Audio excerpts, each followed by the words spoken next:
Dr. Chris Knobbe. Thanks for coming on the podcast. Could you start with an introduction of who you are and what you've been researching, please? Sure, Owen. Thanks for having me on.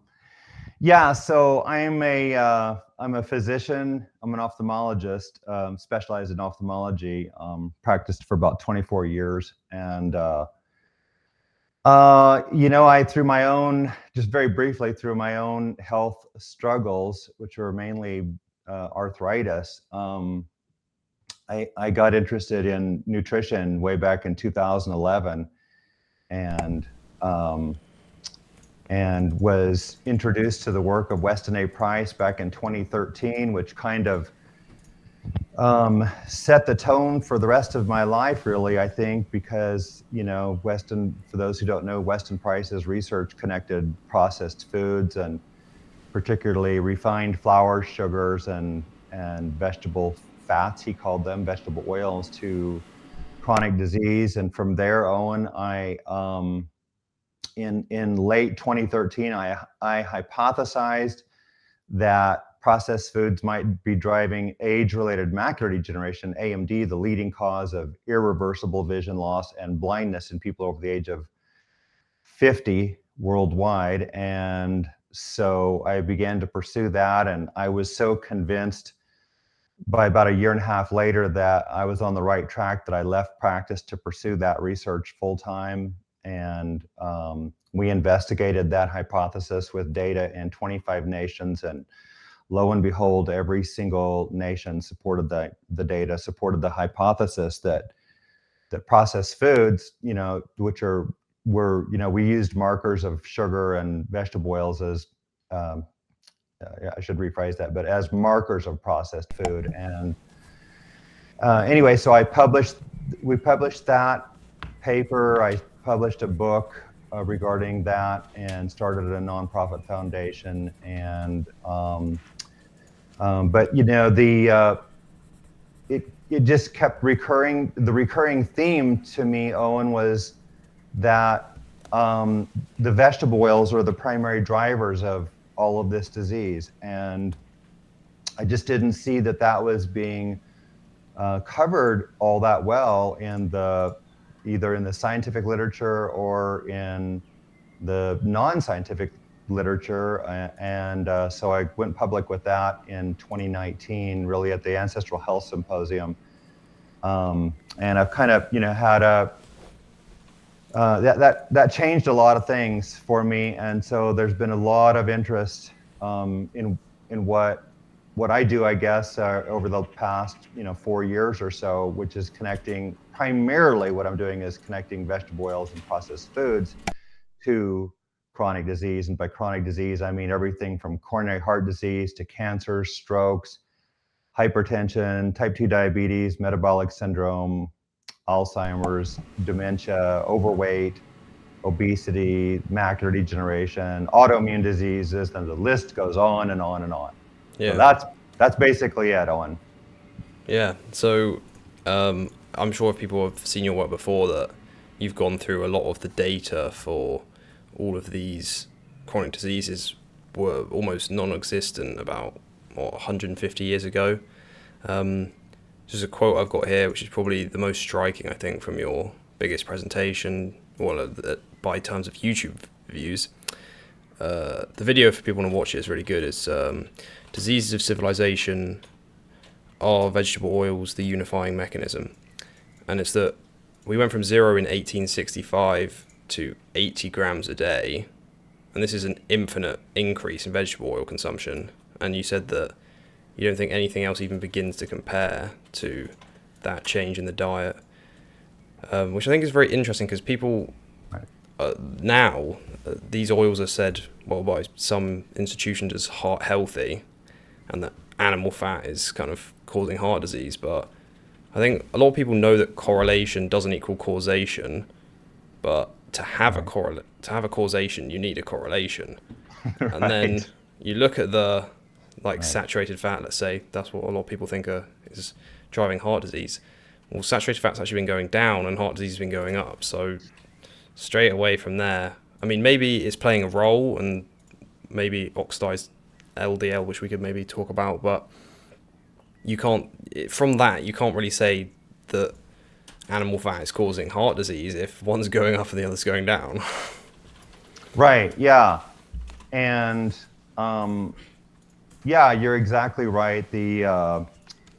That's the thing that that I've been working on for several years. Really, is first of all, just gathering that data is a monumental effort. But we had data on vegetable oils in the United States, going clear back to 1865, really when they first were introduced into the food supply. And, if you had said the term vegetable oil to anyone in the United States or United Kingdom, or, well, pretty much anywhere in the world, if you used the term vegetable oil in 1865, they would have looked at you puzzled, or probably even in 1900. They would not have known what you were talking about, and they certainly wouldn't have considered it food, because cottonseed oil was really the first vegetable oil introduced in the United States or in Europe, and for the most part, and this was this oil was really, it was used as lamp oil and machine oil prior to that, and then eventually fertilizer, and then it was cattle feed. They put it in cattle feed, and determined that they could feed cattle and not kill them, with vegetable oil. And then they tried to sell cottonseed oil to people, but nobody really wanted to buy it. So manufacturers decided that, it was always about money. Right. So anyway, they're trying to outsell butter and lard and beef tallow, which were the cooking fats, for virtually almost all the world. And so people didn't really want to buy cottonseed oil and use it as food, and so they adulterated. They first began to adulterate probably butter. I'm not sure exactly which came first, but probably butter to create margarine. And then they adulterated olive oil with cottonseed oil, which United States began to sell that to countries in Europe, and then in 1911, manufacturers took cottonseed oil and created Crisco out of it, which is basically a partially hydrogenated fat. And so that's how this was introduced. And you're right. So, but if we look at And then, so we went from there, we went from 1865 to basically almost the entire world, probably 99.8 or 9% of the population had never had a vegetable oil, to today, in 2010, I believe it is, the average person in the world consumes about 65 grams of vegetable oil per day. The United States is the leader in seed oil consumption, vegetable oil consumption, at 80 grams a day by 2010.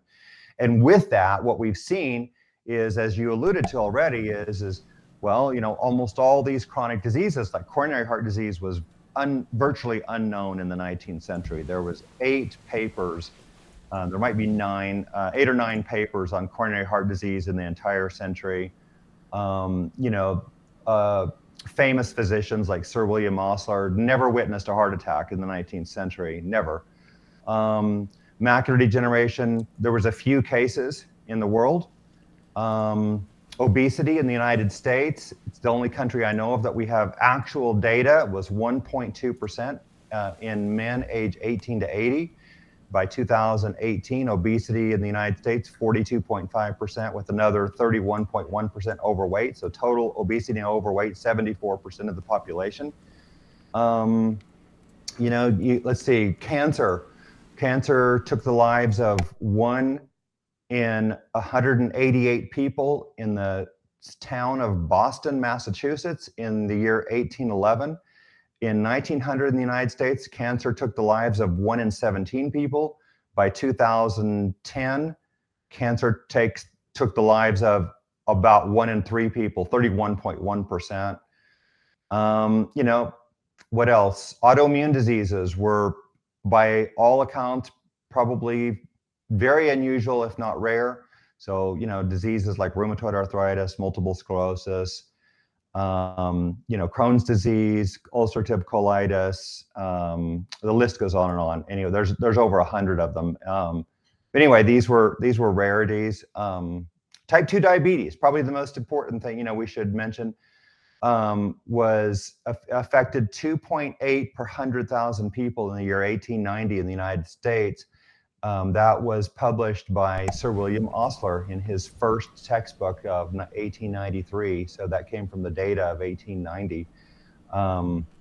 By 2016, I believe it was, in the United States, diabetes affected 13% of the population. So diabetes increased from 1890 to 2016, increased 4,643 fold. And it's all in parallel to the vegetable oils. That's the thing. And we could look at, we can talk about the other issues, because sugar and refined carbohydrates, like refined flours, those definitely are factors, but they're not the main factor by any stretch. Yeah. I would just throw in here that I don't think throughout the whole period, but at least more recently, sugar consumption's gone down, meat consumption's gone down, or red meat consumption's gone down, saturated fat gone down, vegetable oils up, all the chronic diseases still up. So, like you're saying there, it's not that sugars aren't the number one driver, which might annoy some people in the keto community, but so yeah, a lot of what you've talked about in your other presentations is I've seen to do with like the correlation data, which does look quite strong. But what are what's the like interventional data like? That's really a mixed bag, and it's we can sort of get into that. I just almost entirely avoid that topic, Owen, because it's just been discussed and discussed and discussed. And there's really not solid answers. For example, I'll just throw this out. Like the LA American Veterans Trial was a trial that looked at a few, like 4,000, I think it was. I can't remember exactly. I haven't looked at this in a long time, but American veteran men, they tried to control their diets in terms of saturated fat versus polyunsaturated fat, and put one group on a higher polyunsaturated fat diet. So you had people coming in and out of the trial. It's not a very good trial. They interestingly had some fewer cardiac deaths in the polyunsaturated group, but I think there was more. I think there turned out to be, even though they were randomized, if I remember right, there was more smokers in the saturated fat group. Do you know that to be true, Owen? I've heard something like that, yeah. I think that's correct. And also other comorbidities, like obesity. And at the end of the trial, you see that there was a lot more people in the polyunsaturated fat group that were dying of cancer, and that the overall total death rate was higher in the group with the polyunsaturated fats. But all of these studies, Owen, they're just severely compromised by so many underlying factors that cannot be controlled. For example, the most important thing for people to understand, to realize about seed oils and polyunsaturated fat and omega-6 is that the omega-6 fats accumulate in your body fat. In fact, whatever the fats you consume in your diet will ultimately be those fatty acids will be reflected in your body fat stores, and so if you just all of a sudden you try to put a group of people on a higher saturated fat or lower saturated fat diet, or and you could say that alternatively maybe higher PUFA, higher polyunsaturated fat diet, and then a lower polyunsaturated fat diet. The problem is that for several years you're going to have you're not even going to be probably affecting the most important thing of all, which is the fact that the fatty acids in their body fat and in their cellular membranes and intermitochondrial membranes, those are all essentially fixed, or they're not going to be changing very much. Takes years to for turn up to over, several right? years, because the half-life of any fatty acid in the body fat is 600 to 680 days. So you can round that off to about 2 years. And so so that's just right there, you have this enormous confounder right off the bat that no one's ever contended with. And so what you'd have to do is, if you really wanted to evaluate these, you'd need to have a run-in period where you would stabilize all of the fatty acids in your group, which is probably going to take you 3 years of putting people on an ancestral diet. Get their omega-6 down to a ancestral level, which is under 4% of their body fat, probably under 3%. And then you would start the trial, right? And then you'd have to follow them. And this is the other complication, is then you have to follow them for, literally, you should follow them for probably 4 to 5 decades, right? Because if you think about it, all of these diseases, the things that we're most concerned about, coronary heart disease, strokes, cancers, a lot of the cancers anyway, type 2 diabetes, well, that one comes on fast, but the effects of type 2 diabetes, which are ultimately cardiovascular, but macular degeneration, Parkinson's, Alzheimer's disease, dementia, all these diseases, for the most part, the incubation period is 4+ decades, right? In other words, the time, so the exposure period, and then until the disease onsets, you think about it, almost nobody ever sees anybody have a heart attack before age 40. Even if almost no one ever has Alzheimer's disease before age 60. Macular degeneration, almost no one gets that before age 40. So I mean, lots of the cancers hit people in their middle-aged years. That's when they hit the most. And so not only, and here's the thing, is that no studies have ever completely controlled diets for longer than about 6 months. Because the only way to completely control diets in people is to put them into a metabolic ward. They have to be prisoners of the ward. You have to you have to create all of their food in a metabolic kitchen, so you know exactly what they're getting. Then you have to track exactly what they consume. They can't leave, again, because then if they leave, they can go to McDonald's and get a hamburger and French fries and a Coke, and now your study is ruined. So the longest studies I've ever seen that completely controlled diets in people were 6 months. And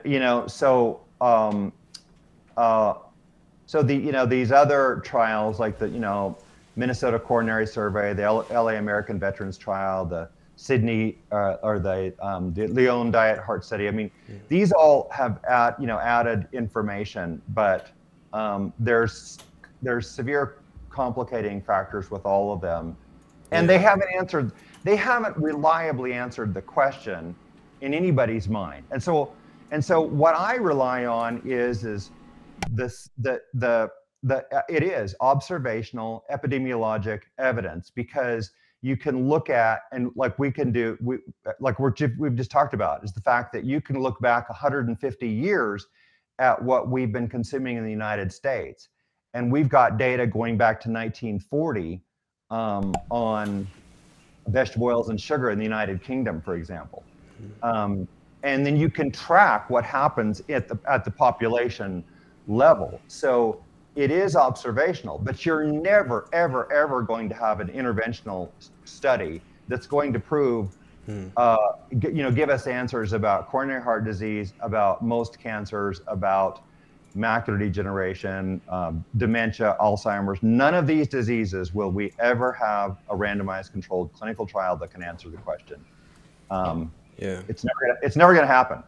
Yeah, I'd also throw in there, there's also the healthy user bias, with a lot of these recommendations of recommending consumption of these oils. So people who listen to that are also probably going to be exercising more, sleeping better. So that's another confounder. I would say also another place people look is like the fossil record and like paleontology for like our evolutionary appropriate diet, essentially what we're adapted to. And these oils are very novel, so that also raises question marks there. Right. Right. Exactly. Yeah, the only oils that have been around, for thousands of years would be olive oil. Goes way back, um, at least 4,000 years. It goes back to biblical times and prior, and then there would have been some sesame oil, some coconut oil, and some palm oil, but mostly regional and very small consumption in even in those populations, generally speaking. Yeah, I have also seen some people raise some questions in like comment sections and things about sedentary lifestyles and pollution, and perhaps like environmental chemical toxins and stuff that could be also playing a role here. What are your thoughts on that? Well, I mean, it's just so hard to answer that. I mean, these things are definitely factors, but you can look at um, the people that particularly, I see it all the time now. This is not a study, but if people will notice that some of the people that work the hardest at their jobs, in other words, get the most exercise, they're not necessarily in a gym, but they're working all day, like landscapers, for example, that are just working very, very hard. And some of these people are very, very overweight. And, and then you see, and then on the contrary, you see, executives in offices who spend their entire days at their desk and also don't go to the gym. But a lot of these people are very, very lean, right? And just some of this very anecdotal evidence, speaks volumes to me. But we didn't. The first gym in the United States was opened in 1936 by Jack LaLanne. Today, we've got gyms on every street corner, and I go to a gym that has thousands of members, right? And I don't know how many gyms like that in Denver, Colorado alone. And, obviously people are working out their, fitness has become incredibly more important. But yet, why is 74% of Americans either obese or overweight today, whereas in the 19th century, 1.2% of men anyway were overweight? You just don't, if you look at all the pictures and video and everything supports that evidence that, overweight and obesity and all these diseases were rare. They just didn't happen because all of a sudden everybody just been sitting still and we don't move, and that's obviously not the case. But there's so much evidence, that I mean, even in 3 decades time, you just see fantastic changes in populations. And I could go through all these, like Japan, China, are typical examples where you've seen these huge increases in obesity, diabetes, cancer, macular degeneration. Why? It's not that because, in 3 decades time, everybody just stopped exercising and that's all it is. That would just be an absurd conclusion to come to. Yeah. And as far as all the other environmental factors, well, I would posit that if you look at populations like the Pacific Islanders, their environment, for the most part, has changed very little. They've had very little exposure to as far as I know, or at least change in their pollutants in the last 4 decades, 5 decades, and change in their overall environment. And yet, they went from being, probably the healthiest populations on the planet just 100 years ago to the most obese and overweight and diabetic populations on the planet, and most of that has happened in 5 decades. Even in 3 or 4 decades, probably in some of these populations, like the Tokelauans. So if you look at data in the Tokelauans on the island of Tokelau, we know that we can estimate that their obesity was probably 1% in 1940. This is in my book. Their diabetes in the 1960s, I think, averaged 2.15%. But in very recent years, I don't know exactly what year, but in very recent years, their obesity and overweight is 90%. I think it's the total is 90%. Yeah, 90%, and their diabetes is 37%. They went from 2.15% diabetes in like 1969, I think it was, to 37% diabetes by I think 2010 or 16, somewhere in there. Why? And the thing that's changed is, well, it's processed foods, but the main thing is that in the 1960s they had no vegetable oils, and by around 2010, I think it was, their vegetable oil consumption was 50 grams a day, and it's probably higher than that, but that's what I could track. They consume 50 grams a day. Well, fat is 9 calories per gram, so that's 450 calories of vegetable oils per day. Now they had a lot of sugar too, so this is not the best population just to analyze for overall effect of just the vegetable oils. But you could look at populations like the New Zealand, like in New Zealand, they've had almost no change in their sugar consumption in the last 40 or 50 years. It's been high, but it's been consistent. It's been consistent, right? And we've seen since about 1970s. Again, I don't have all this data in my head, but since the 1970s, I think it was, their obesity was 10%. Now it's 50%. Yeah. Okay. Right. This is what's happened, And so, but the one thing that went up is the vegetable oils. And so, and I've presented on this in multiple presentations last year, that in the United States, United Kingdom, Australia, Israel, and Japan, all of those, we're seeing sugar on the decline, but obesity and diabetes through the roof, right? So all of those. And you can even look at even globally, there's been very little change in sugar consumption. I think it's up 5% since the 1970s overall, globally, and carbohydrates down 1.5%, went from 64% of calories back in the early 1960s to 64.5% of calories, I think it was, back in the 1960s, to recent years about 63% of calories. So carbohydrates actually went down a little bit. This is globally, but yet we see these enormous increases in obesity and in diabetes. Again, so there's just too much evidence that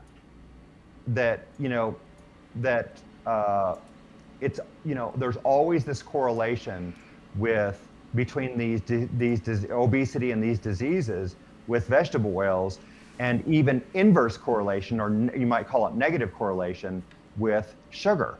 And so if your belief system is that sugar is driving all this, you've really got an uphill battle, because there's so much evidence against that, even in the animal data. Yeah.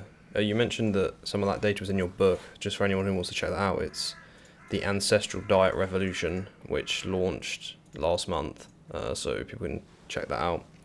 Right. So we kind of almost exonerated sugar there, but you still do have some problems with it, I believe.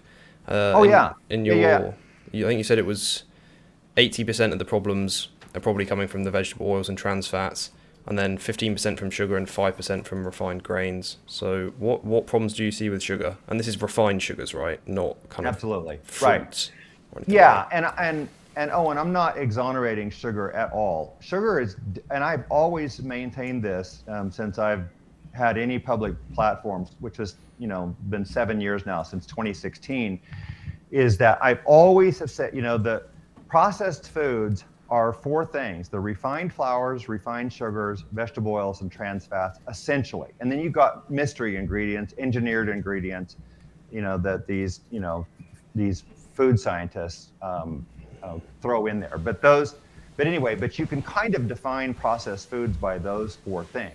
And those are all problematic.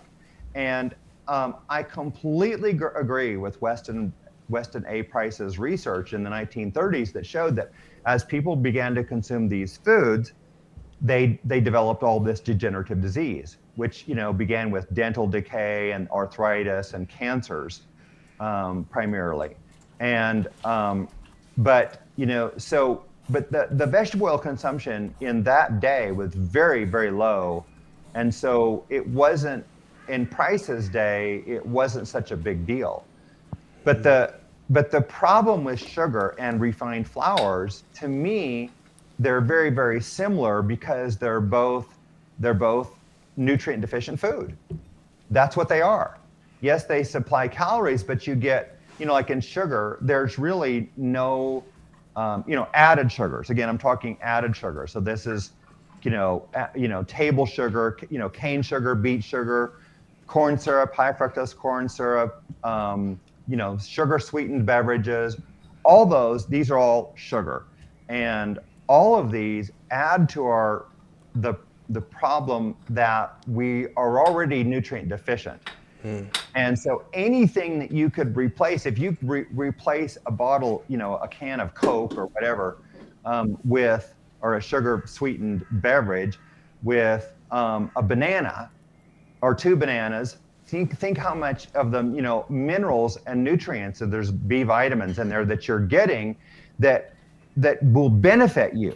If you replace that with a potato, a white potato or a sweet potato, or even white rice, which is fairly nutrient deficient, but it's served Asian populations incredibly well, and they were phenomenally healthy. The Japanese consuming more than 80% of their diet as white rice. And so so definitely I will always say sugar is part of the problem. But what I'm trying to get at is, what are the main drivers? Because you see everywhere, people eliminate sugar and they're still overweight, obese, and sick, and getting sicker, right? And it's because if you don't recognize the real problem, then you can't solve the problem. And so I'm just trying to get at what are the answers to this. I just wanted to know this for my own self, personally, for my family, for my daughter, and then for the rest of the world, quite honestly. I mean, this is how I started. I just wanted to figure this out, for myself, and to help, beginning with very, selfishly, just to figure out what do I need to do for me. And, from there, I've just kind of gone down this path. Yeah. Okay.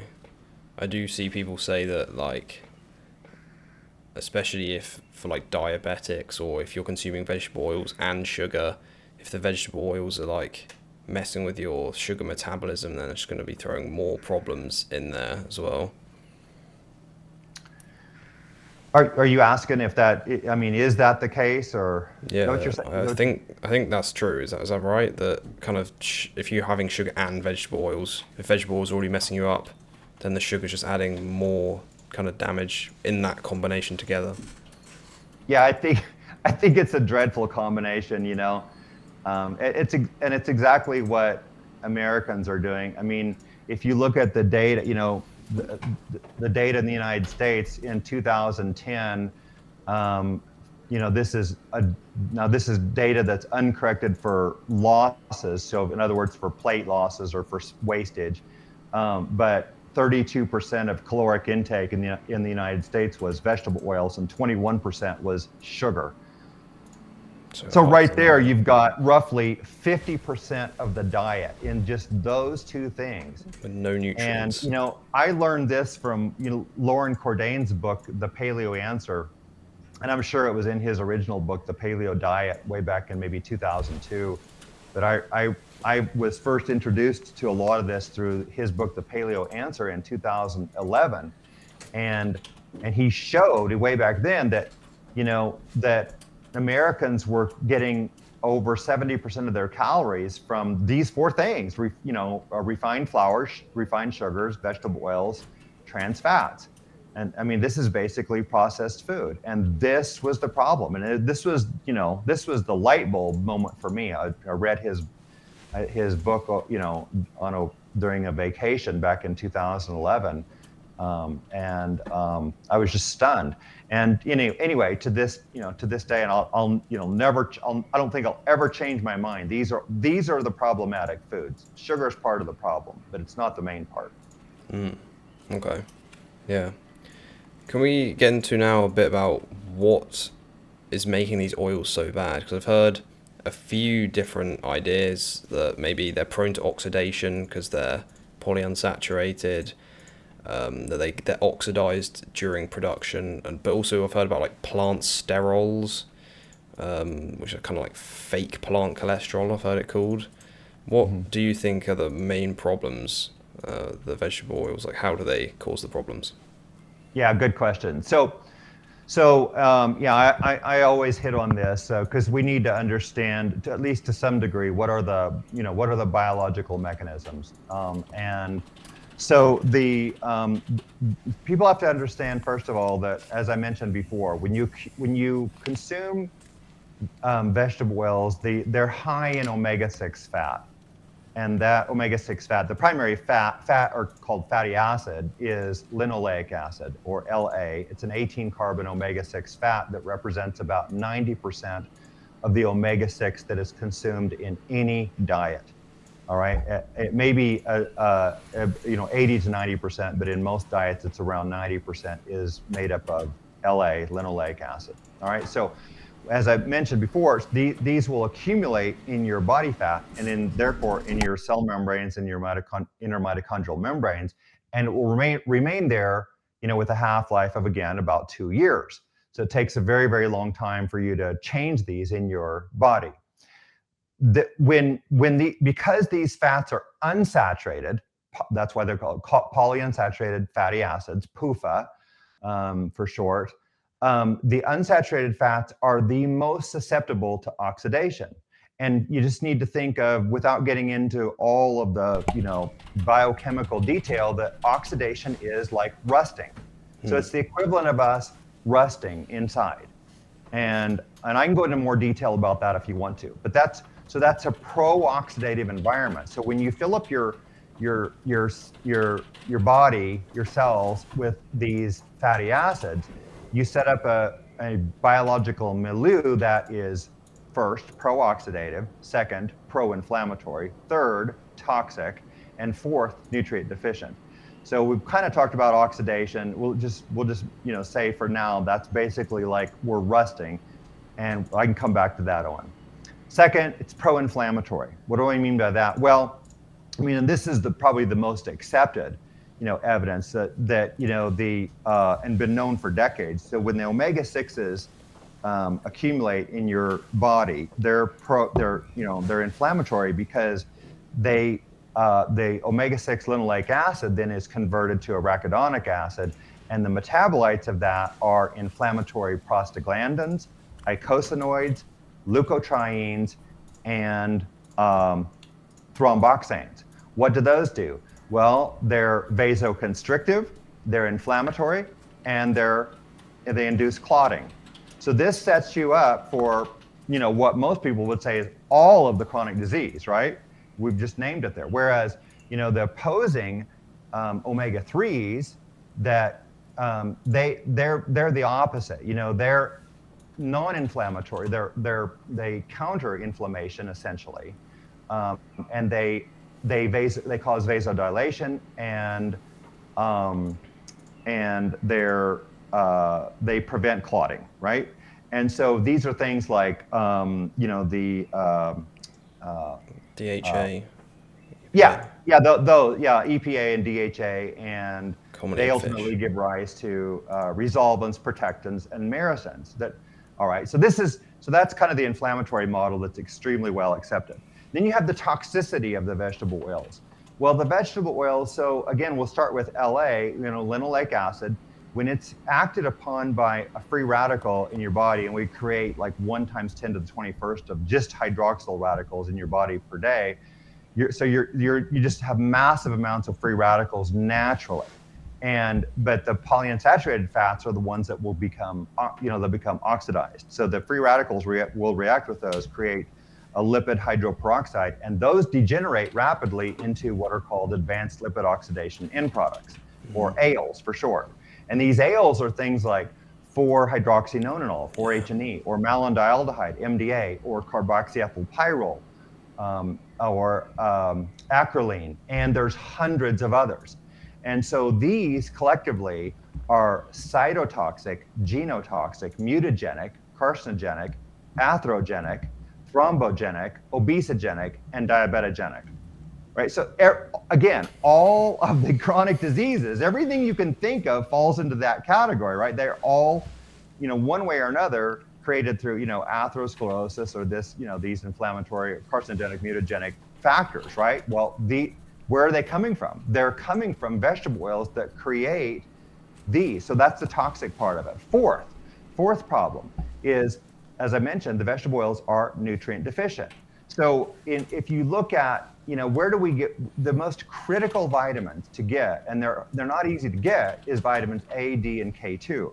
And where do those come from? They come from animal fat, primarily butter, whole milk, eggs, you know, organ meats like liver, and then other meats. But, you know, the best of which would be beef, right? With, you know, like chicken and pork having much less, you know, smaller amounts, but, you know, but they're still significant. Whereas when you replace those animal fats with the vegetable oils, guess what? All of the vegetable oils, even the good ones, like coconut oil and palm kernel oil, and there are some good ones, we haven't gotten into that, but even the good ones have no fat-soluble vitamins. None of these, no A, D, or K2, none, absolutely zero. It's inarguable. It's been, you know, proven in every scientific study. So this is another problem, is then now you're nutrient deficient. So you set up for a pro-oxidative environment, pro-inflammatory, toxic from these advanced lipid oxidation end products, and nutrient deficient. 4 pillars of hazard. And I say you put these together and you have the recipe for metabolic disaster and physical disaster. That's what happens. Yeah, I think these break down in the body, correct? Which? Linoleic acid and omega-6s. Yeah, well, okay. I mean, it's going to be stored. It'll be stored and used. So here's the thing is, you know, people have to understand that linoleic acid is a natural fat. We have to have it. It is an essential fat. So there's 2 essential fats we have to get in our diet. And it's linoleic acid, the very one we're talking about, and alpha, which is again omega-6, and then alpha-linolenic acid, or ALA, which is omega-3. We cannot make those.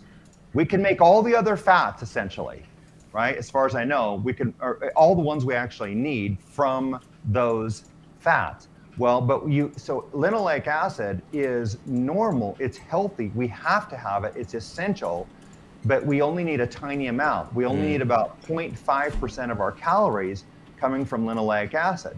And, you know, like in the United States, so what we've done, you know, we've looked at the data on this, and this is also in the book, The Ancestral Diet Revolution, the new book, that, you know, in 1865, the consumption of omega-6 linoleic acid in the United States was about 1.1% of calories. But by 2008, we were at 11.8% of calories. So our consumption went up about 12-fold, whether you look at it by mass or by percentage. And so this is, again, this is the recipe for disaster, is, you know, this increase in the omega-6 fat. And you cannot fix this just by consuming omega-3s. It does not work.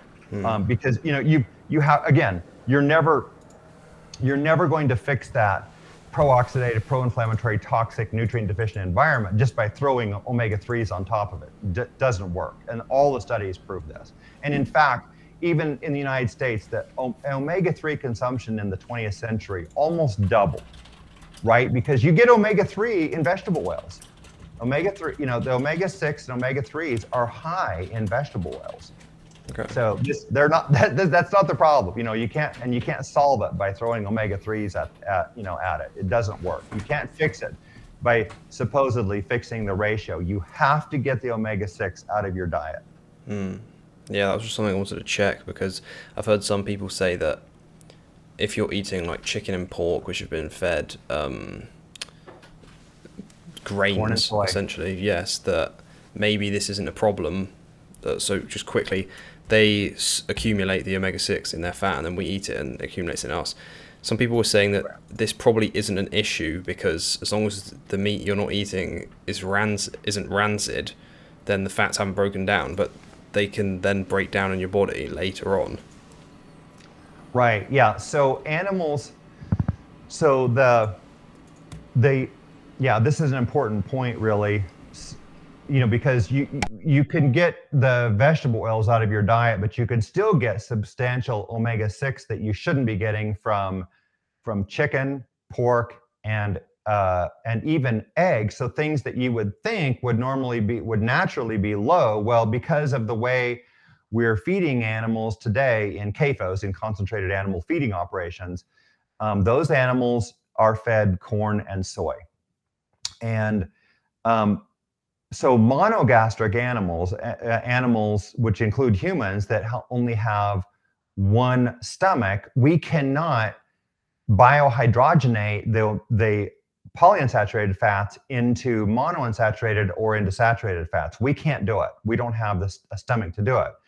The polygastric animals, which are ruminants, like cattle, like beef, they have one of their stomachs is a biohydrogenation chamber, essentially. And what they can do is they can take PUFA that is like omega-6 that's in corn and soy, and they can convert it into monounsaturated and saturated fat. And so the beef or cattle, they never get, all the ruminants cannot get high omega-6 in their body fat. So even CAFO raised beef would be probably the safest animal meat that you could eat in terms of omega-6. Now, if they're fed, we get into other issues, with glyphosate and so forth, at least in countries that where Roundup is used, Roundup herbicide. So that's another issue, right? Okay, but the omega-6 will be low in the beef, but in chickens and pigs that are fed corn and soy, their omega-6 will go really high, just like in humans. And it'll go up to like 20%, whereas chicken and pigs have been shown to have adipose linoleic acid of 2% and 2.5% respectively, or it's the other way around. So 2% in pork and 2.5% in chicken, I believe it was. Again, which is very typical of all animals that are fed their natural diet, right? Mm. They're all like this. They have very low linoleic acid, same as humans would be. But anyway, if we consume those animals that have been feeding on corn and soy, we will get high levels of omega-6 from them as well. It'll be like 20% instead of 2 or 2.5%, right? So this is a problem. It's a similar situation for eggs. So the chickens that are fed corn and soy, they will give birth to eggs that will have higher omega-6 linoleic acid. And so you have to get eggs that are not fed corn and soy if you want to get low LA eggs. It's rare operations that, farms that actually have chickens that are raised this way. So those are also issues. And then another issue is nuts and seeds. Nuts and seeds are very high in omega-6 fat. And the only nut that isn't is macadamia nuts. It's 2% omega-6 linoleic acid. All the others are much, much higher. And they're naturally, all of their oils are going to be higher except for macadamia nut oil. So, and I just should mention while we're on the podcast here, Owen.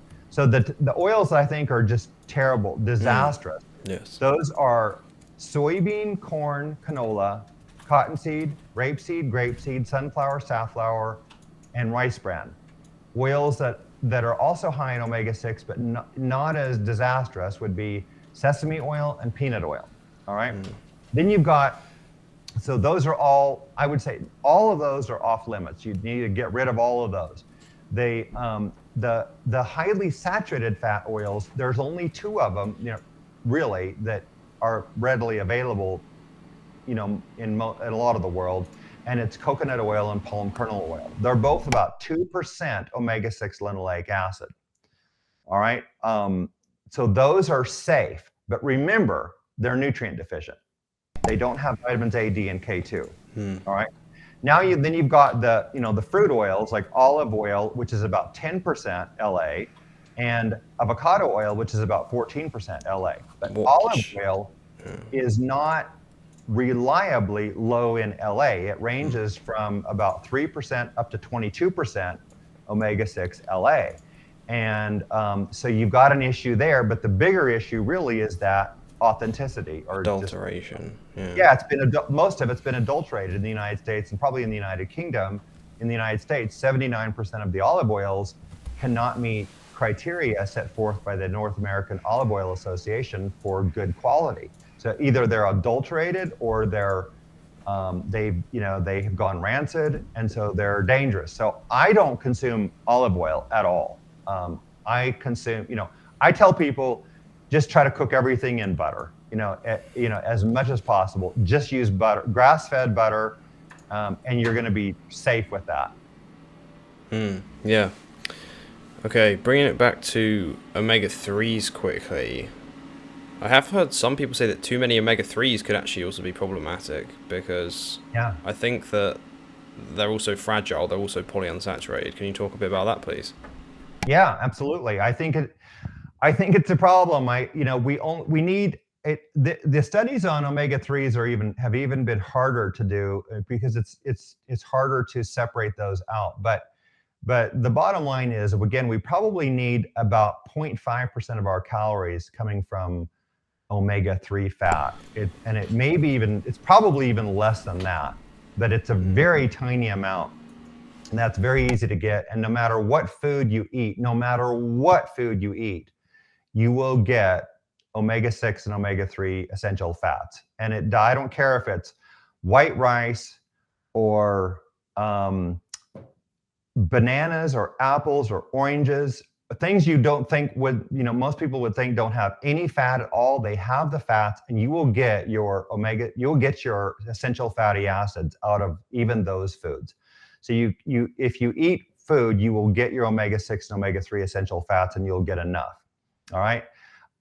And so, but the reason that omega-3s have been, thought to be so beneficial really came about because of the studies done by researchers Bang and Dyerberg back in the 70s and 80s, that I think it was, if I remember right, that showed that in Greenland, they had very low levels of heart disease, and they were consuming a lot of fish and seal oil, I think it was, and they had very high omega-3, but they also had very low omega-6 because they weren't consuming vegetable oils.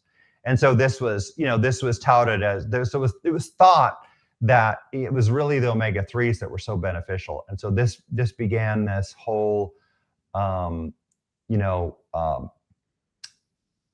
great interest in omega-3s. And if you look at the pathways, both the omega-6 and omega-3s, they're acted on by the same elongase and desaturase enzymes that create the longer carbon versions of those. So the omega-3, for example, the alpha linolenic acid is converted to the its longer chain metabolites, and the linoleic acid is converted to its longer chain metabolites. Both of those are using the same elongase and desaturase enzyme. So it was believed that if you just could overwhelm your systems with omega-3, then you will have less conversion of the omega-6, the arachidon, going down the pathway to arachidonic acid and all the inflammatory metabolites, right? And that does work to a very small degree, but it just doesn't. It's an ineffective tool, really. So it might be slightly beneficial and for a very short period of time, but it's not a long-term fix for any of this. That's super interesting because I've heard a lot of people always saying, yeah, get your omega-3s, eat fish, and get your like fish oil and stuff. So yeah, I'm glad I asked. Well, and the thing is even the fish oil, for example, so the omega-3s, they have more unsaturated bonds than the omega-6s even, because they've got 3 per molecule. All right, so they have so these are even more susceptible to oxidation. So if you take the omega-3 fats out of the animal or out of the plant and you put it into a pill, for example, so if you take fish oils, which I agree are healthy in the fish, right? But when you pull them out of the fish and you put them into a capsule, and now they've been exposed to oxygen, they don't have all the other ingredients there, all the other antioxidants and all that is present in the cells inside the fish, then they will begin to oxidize. And so the evidence shows that the advanced lipid oxidation end products in the omega-3s that are in fish oil, for example, that are in a capsule or in a bottle or whatever, those are higher than those ALs, those advanced lipid oxidation end products, they're higher in the fish oils than they are in the vegetable oils that are in a bottle. So they're even, I think that, gram for gram, they're worse than the vegetable oils in that regard. I'm not saying they're worse overall, they're probably not, but in that regard, they're actually worse in terms of the advanced lipid oxidation end products on a gram for gram basis. Wow. So I do not recommend those whatsoever. If you want to get fish oil, Eat fish. I eat the fish. Absolutely. And the best source of that would be wild caught fish. It'll be extraordinarily low in omega-6 fat and very high in omega-3 fat. So you want to consume the smaller species of fish because they'll also be low in mercury. Yeah, exactly.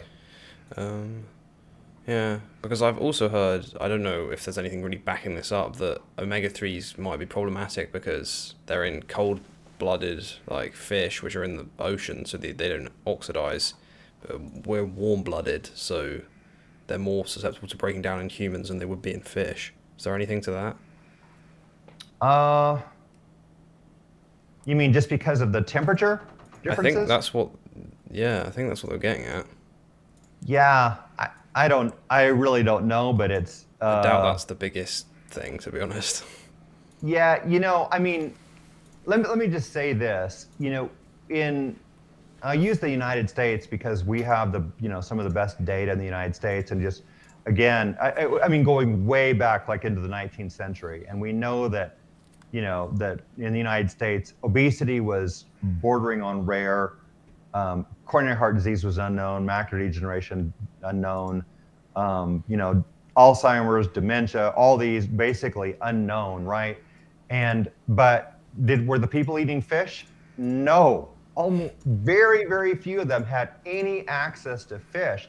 If they could, now they did have a fair amount of oysters. That was fairly common. Canned oysters was pretty common. But the huge majority of the population, because there was no refrigeration, right? And their transportation was very slow.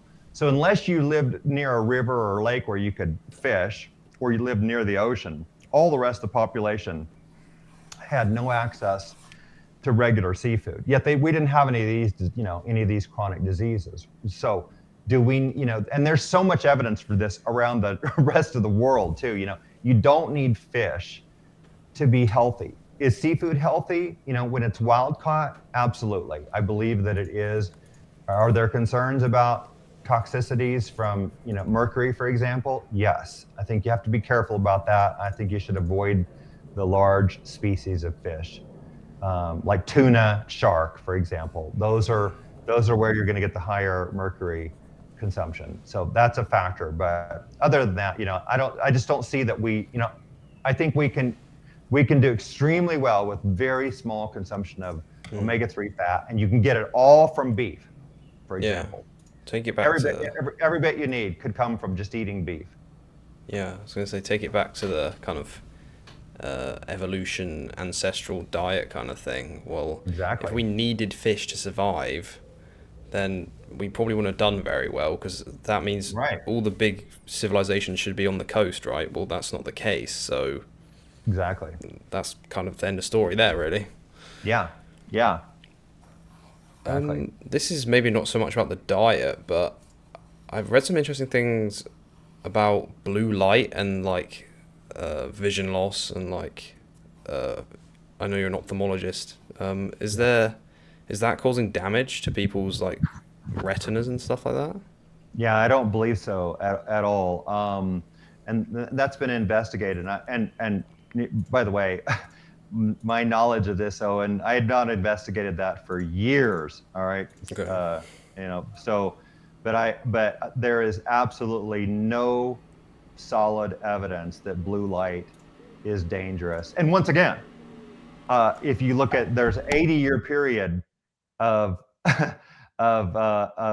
history worldwide, between 1851, when macular degeneration was first diagnosable because of the introduction of the ophthalmoscope, and 1930. So we've got basically about an 80-year period where there was no more than about 50 cases of macular degeneration in the entire world.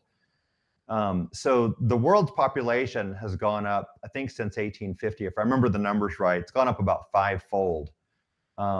So if the numbers were still the same, we would have 250 cases of macular degeneration, in the world, let's say. But instead, in 2020, we had 196 million people with macular degeneration, and that number is projected to be up at 288 million by 2040. Now, is it blue light? Well, nobody had sunglasses in the 19th century, right? They weren't blocking blue light. I mean, and you get the most blue light from sunlight. And a lot more people, like in the US, 1/3 of people lived in rural areas. They did a lot more farming. There was a lot more farming. 1/3 of the population was somehow invested in farming or ranching in one way or another. I think is the number. So that people spending a lot more time outdoors, exposed to blue light. Yet they didn't have macular degeneration. So I actually believe it's just the opposite, that the sunlight is one of the most important things that you can do for your health. I think number one actually is get rid of vegetable oils. Number two may be get in the sun. I'm not dead sure that's right, but it's in my top 5 list for sure, is being in the sunlight, because the sunlight is your greatest source of vitamin D. And we live in a world that is now vitamin D deficient. It's a pandemic. And the reason that it is because we've not been told that sunlight is beneficial. In fact, we've been told it's dangerous. It harms your skin. It damages your skin. It causes skin cancer. It ages your skin. And all these problems. And yet, researchers, trying to think of the book is Embrace the Sun. I can't think of the 2 researchers that wrote it, but they determined that for every one single death related to sun overexposure, there are about 328 deaths from sun underexposure. Was it Richard Weller, maybe? No, it's Mark Sorensen. Just came to me. Mark Sorensen is the lead author, and then there's second author is a physicist. And those 2 guys did this research, and it's very well done. Their book is Embrace the Sun. And so but there's so much more from sunlight than just vitamin D. But interestingly, Nitric oxides. 90% of the vitamin D that we're currently getting is coming from sunlight.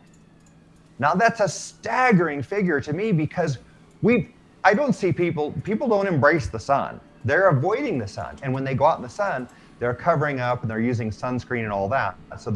And yet they're still getting 90% of their vitamin D coming from that little bit of sunlight, right? A little bit that hits their face or hands or whatever, for the most part, in the small amount of time they're out there in the sun.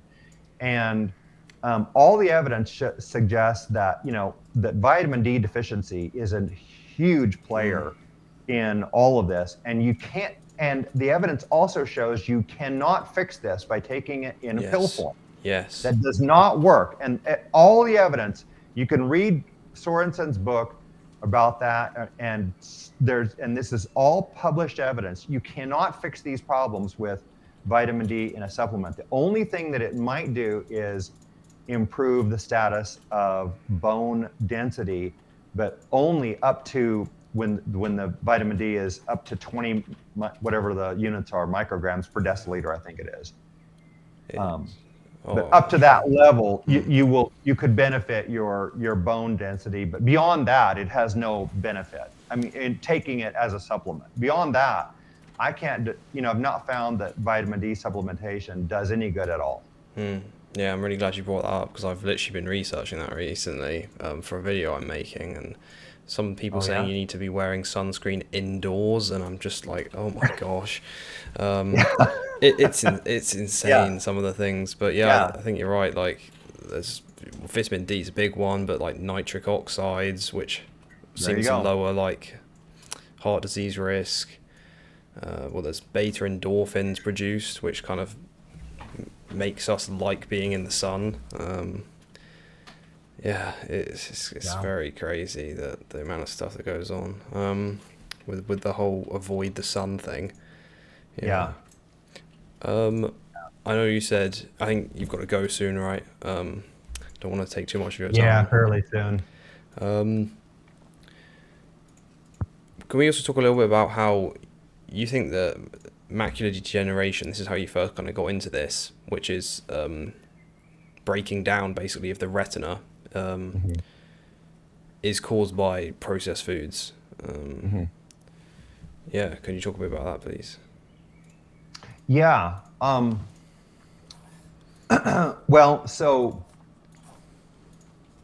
it's really hard to summarize, I guess, but in a nutshell, it's the same processes are all at work. The pro-oxidative, pro-inflammatory, toxic, and nutrient deficient is all at work in the macula, the central retina, which is responsible for the central 10 degrees of vision. And all of our data in 25 nations supports this thesis, this theory or hypothesis that it is processed foods driving macular degeneration. In other words, so the higher we see the vegetable oil and even the sugar go in nations, the greater the macular degeneration. However, in one country, just so I've said it, in one country we found in Kiribati, which is a Pacific Island nation, that they had moderately high sugar consumption and very low vegetable oil consumption, and their macular degeneration was essentially almost zero. It was about 0.2%. It's extremely low. So once again, the evidence there strongly suggests that it's the vegetable oils that are the primary driver of macular degeneration. So if you develop macular degeneration, you'll begin to, there's no symptoms at first.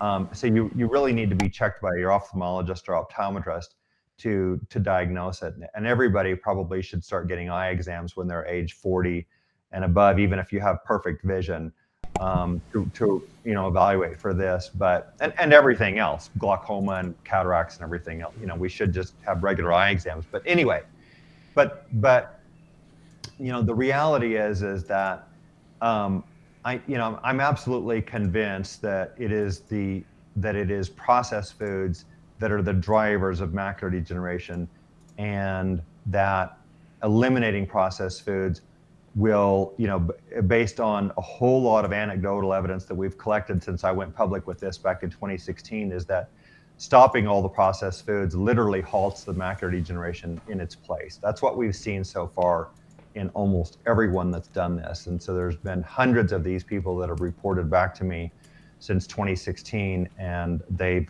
just virtually all stabilized their macular degeneration.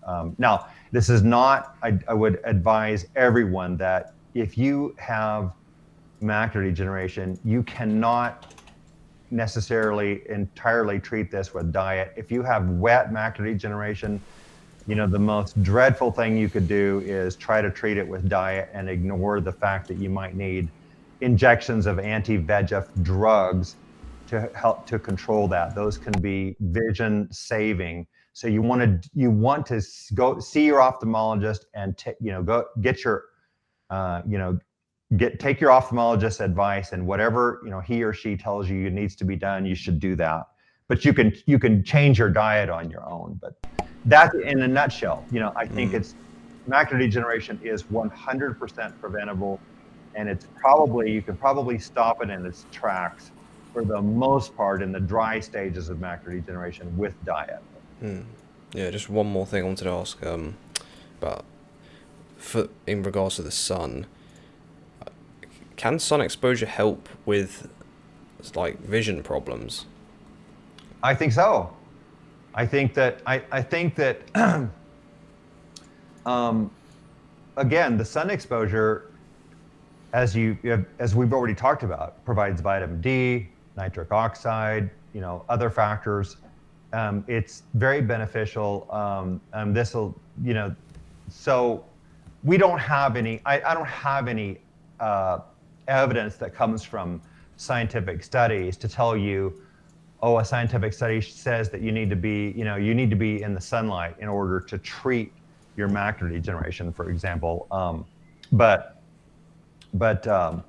anecdotally, it's pretty interesting that I've seen some people that had even wet macular degeneration, so very advanced stages, stabilize their vision by spending a lot of time outdoors in the sun, and even without eye protection. Yeah. So, in other words, they're not wearing sunglasses with UV protection. Yeah, I saw this anecdote from someone saying that they actually reduced their short-sightedness, myopia, with the sun, and I don't know if there's anything to that, but that was quite shocking to me.